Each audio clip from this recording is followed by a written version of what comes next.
G'day guys, Scotty here. Just going to do another quick video on splicing. This time I'm going to do an end splice. Again, this video is focused mostly towards my students that I've taught this to, but for anyone else that wants to know how to do a splice, hopefully this will get you there. So we'll crack on. Doing an end splice, there's not going to be any load on it. It's not like a loop splice where there's load on it, so it doesn't really need to be all that long. However, 3 rows is it makes it look nice and neat. So similar amount of rope you untwine, just like you did with the loop splice, around about 5 to 7 times the thickness of the rope. So something like that is sufficient. Now, similar to a loop splice, you just want to lay your rope out nice and neat like this. So you've got the middle one coming through between the other two. You just hold that there so that it doesn't keep on untwining on you. You just grab hold of the middle one with your other hand, turn the one on the right across it, making a cross like that, and then you take the one on the left around behind that end, down to the front, and then across behind the middle one, okay, and out in front of the right one, like that. Just do that again for you. So you take the middle one, hold the middle one straight, take the one on the right and cross it in front of it, and then you take the one on the left, go behind that end, down over the front, behind the middle one, and then back out to the right in front of the right one. You got that? Alright, now all you need to do is use your teeth and grab hold of this one.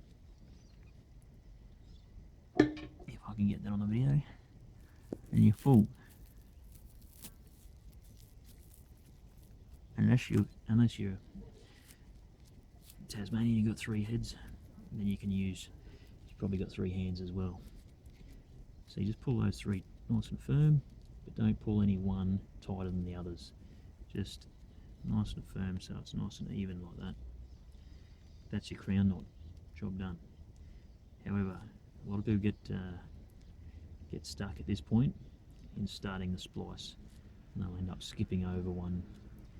You just have to be careful that each strand is only going over one and under one, and that you're always operating on one row of the rope. So you start out, pick a strand.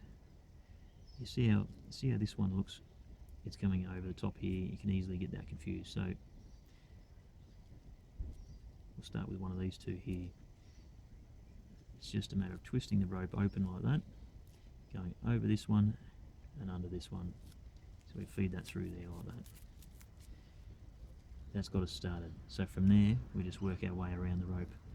Open up the next one round, and the next strand feeds down through that. Pull it firm, but not too tight. Just work your way around the rope, next one around, feed it through, and you pull it firm. Now at this point in time, when you've only got one row done, you don't want to pull it too tight. It'll end up making your crown knot look a bit skewy. But you just want to pull each one a little bit firm, pull the slack out of it, and make sure your crown knot is sort of sitting flattish up the top there. Next one, so there's one row done. We just want to work on another row now. Open the rope out, push it through, and pull it out the other side, not too tight. Next one is work way around, open it out, push it through, pull it out. So there, 1, 2, 3 is our second row done. Now, similar to a loop splice, you hold the rope nice and firm in your hand, and you just give these a little bit of a yank, and pull the slack out of it, but not pulling too tight that you'll make the rope go a bit skewy. So now we've got it started, 2 rows done. We just do a 3rd row, and that'll be sufficient for an end splice. Number 2, number 3, And again, just holding the rope in our hand there and just pulling these, get the slack out of them, and giving the rope a bit of a twist. And that there is your end splice. Another little trick you can do is just roll it in your hands like this. Just sort of smooths it all out and pushes it all firm. And again, like the loop splice, you just trim these ends off, but leave about the thickness of the strand in length, and then you melt that back with a lighter, or if you've got a hot knife, that's ideal. There you have it. Again, with the loop slice, you can taper these off to make it look like a neat splice. You can't sort of tell where it starts and stops, but it's I find it not really necessary. It's just to have a nice end, something to grab hold of, so you can feel the end of the rope when you're doing knots or sliding off the end of the rope. You don't slide off the end, you can feel that thicker part, and it just tidies up the end of the rope so it doesn't fray. Alrighty, I hope you guys have got something out of it.